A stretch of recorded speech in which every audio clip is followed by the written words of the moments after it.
question. The only rose among the thorns. Yes po. Sa inyong lahat tinitignan, parang ilan lang ang girls? 4, 5, 6, 7. Yung iba umamin na.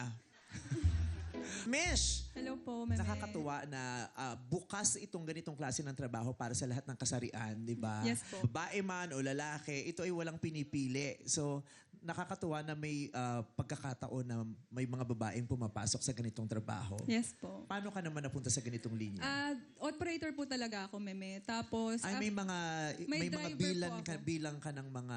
may isa po akong unit, tapos may driver po ako dati. Okay. Tapos, sa umpisa lang po siya maayos mag-boundary. So, nung umalis po siya, nagdoon ako nag-decide na ako na lang po. Ikaw na nagpatuloy. Opo. At saka di ba kung sino yung nakarehistro, doon siya dapat ang magdadrive? Pwede naman po sa ibang platform, pwede naman po. May operator, tapos may driver po. Depende sa platform. Yes. Sa inyo pwede, kahit Opo. multiple drivers, iba-ibang schedule Sa nila. isang unit po, sasakyan. 3 driver po yung pwede.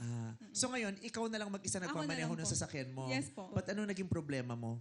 Sa una lang po kasi sila nagba-boundary, tapos ang dami pong sinasabi na matumal. Ano ibig sabihin sa una lang nagba-boundary? Pag Yung- binabalik yung sasakyan, hindi nagbibigay. Ano po, daily po sila nagba-boundary sa operator. Oh.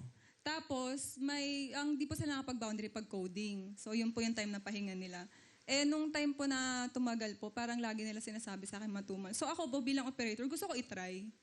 Kaya yun po, ako na po nagda-drive ngayon. Mahirap madali ang pagiging TNVS driver ng Kung katulad passion mong nyo po babae. mag-drive, nakakapagod po siya kasi long hour yung driving po. Pero at the same time, na-enjoy ko po kasi Since ikaw may-ari, ilang hours ka nagmamaneho? ano po, more than 8 hours po. Anong pakiramdam na sa ganitong industriya, mas madaming lalaki? Okay lang po. Parang for me po kasi may mga pasahero po, nagugulat sila, ay babae, ganun po. Wala namang yung nakitang babae tapos bumaba. Yung walang tiwala Wala. kasi babae yung driver. Wala pa naman po ako na-experience Anong na difference ng ganun. babaeng driver sa lalaking driver? Maingat po kami mag-drive. No offense po sa ibang lalaki.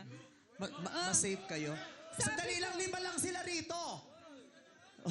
Hindi, sabi na po ng pasahero ko po yun eh. Kaya parang Mas safe daw yung driver. pag babae daw Pag po. babae. Ikaw, Charles, anong reaction mo doon? Mas safe daw mag-drive yung babae base sa mga karanasan niyang sinasabi ng mga pasahero. Parang di naman. Di, joke lang. Kaibigan. Anong masasabi mo doon? Di, parang patas lang din naman kasi may mga driver din kasi Kung talaga. patas lang din naman, ba't parang mas mataas yung tinutungtungan mo sa kanya? Mataas yung sapatos niya eh. Okay, mas mataas. Patas lang kasi may mga makukulit lang din talaga na driver na lalaki. Kaya minsan iniisip na mas safe yung mga babae. Pero marami naman kami na maayos sa kalsada.